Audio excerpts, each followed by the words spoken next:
मैं डॉक्टर राम कुमार सिंह हिंदी कक्षा में आप सभी का स्वागत करता हूं। आज मैं केंद्रीय माध्यमिक शिक्षा बोर्ड दिल्ली द्वारा कक्षा 10वीं कोर्स अ के लिए निर्धारित व्याकरण के अंश में रस के प्रकार पर प्रकाश डाल रहा हूं। आप सभी तल्लीनता, शालीनता एवं एकाग्रता से सुनेंगे। तो रस का पहला भेद है श्रृंगार रस। इसकी परिभाषा है: विभाव, अनुभाव और संचारी भाव के संयोग से अभिव्यक्त रति अस्थाई भाव को श्रृंगार रस कहते हैं। रति का अर्थ है स्त्री पुरुष का आकर्षण या प्रेम। इसमें सुखद और दुखद दोनों प्रकार की अनुभूतियाँ होती हैं। इसी आधार पर श्रृंगार रस के दो भेद किए गए हैं। पहला है संयोग श्रृंगार और दूसरा है वियोग श्रृंगार।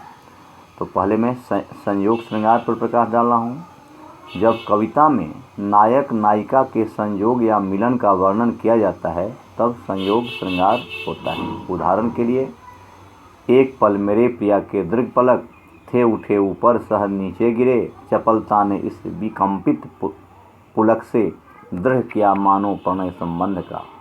यहाँ प्रेमी और प्रेमिका का आलम्बन विभाव है, उनका सौंदर्य उद्दीपन है, पलकों का उठना गिरना अनुभाव है, लज्जा संचारी भाव है। इन सबके संयोग से रति अस्थाई भाव संयोग श्रृंगार में परिणत हुआ है। श्रृंगार के दूसरा भेद है वियोग श्रृंगार। वियोग की अवस्था में जब नायक नायिका के प्रेम का वर्णन हो तो उसे वियोग श्रृंगार कहते हैं। उदाहरण के लिए, हे खग मृग हे मधुकर श्रेणी, तुम देखी सीता मृग नैनी। यहाँ आश्रय राम है, सीता आलम्बन है, खग मृगों आदि का अपने प्रिय के साथ होना उद्दीपन है, अश्रुयुक्त नैनों से बेचैन होकर वन जीवों से पूछना और खोजना अनुभाव है, स्मृति श्रुति आदि संचारी भाव हैं। इन सबसे पुष्ट रति भाव वियोग श्रृंगार में परिणत हुआ है। दूसरा रस है वीर रस। वीर रस का स्थायी भाव उत्साह है। उत्साह युद्ध, दान, दया, धर्म विषयों से संबंधित हो सकता है। इसलिए वीर रस 4 प्रकार का माना गया है। इन चारों क्षेत्रों को लक्ष्य कर जब उत्साह का भाव जागृत और परिपुष्ट होता है तो वीर रस उत्पन्न होता है। उदाहरण के लिए, हे सारथे हैं द्रोण क्या, देवेंद्र भी आकर अड़े, है खेल क्षत्रिय बालकों का, व्यूह भेदन कर सकें, मैं सत्य कहता हूँ सखे, सुकुमार मत जानो मुझे, यमराज से भी युद्ध को प्रस्तुत सदा मानो मुझे। यहाँ अभिमन्यु उत्साहपूर्वक चक्र व्यूह भेदने के लिए प्रस्तुत है, अतः अभिमन्यु आश्रय है। द्रोण आदि अन्य क्षत्रिय वीर आलम्बन हैं। अभिमन्यु के वचन अनुभाव हैं, उनकी उग्रता, उत्सुकता और चुनौती संचारी भाव हैं। इन सबसे अभिमन्यु का उत्साह अस्थायी भाव जागृत और परिपुष्ट होकर वीरस उत्पन्न कर रहा है। तीसरा भेद है इसका रौद्र रस। रौद्र रस का स्थायी भाव क्रोध है। विरोधी पक्ष द्वारा किसी व्यक्ति, देश, समाज या धर्म की हानि करने या अपमान करने के प्रतिशोध में जो क्रोध का भाव पैदा होता है वही रौद्र रस में परिणत हो जाता है। जैसे उदाहरण के लिए, श्री कृष्ण ने सुन वचन अर्जुन क्षोभ से जलने लगे, सब शील अपना भूल कर करतल जुगल मलने लगे, उस काल मारे क्रोध के तनु कांपने उनका लगा, मानो हवा के जोर से सोता हुआ सागर जगा।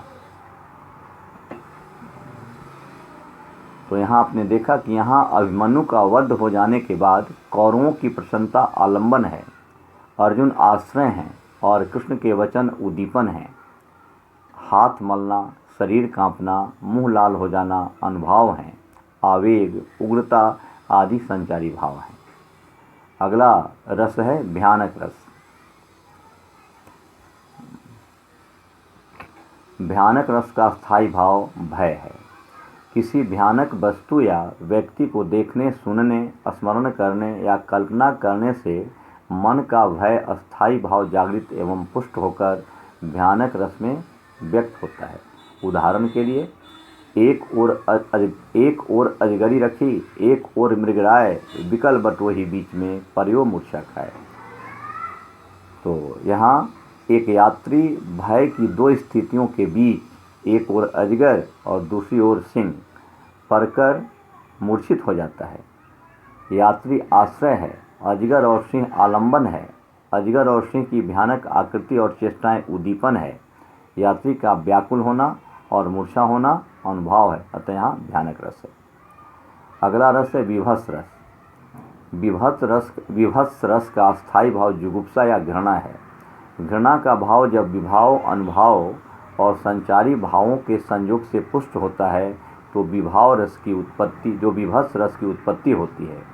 उदाहरण के लिए, सिर पर बैठ्यो काग, आँख दो खात निकारत, खींचत जी बहि श्यार अतिहि आनंद उर्धारत, गिद्ध जांघी को खोद खोद कै मांस उपारत, स्वान आंगुरी काट काट के खात विदारत। यह श्मशान घाट का चित्र है।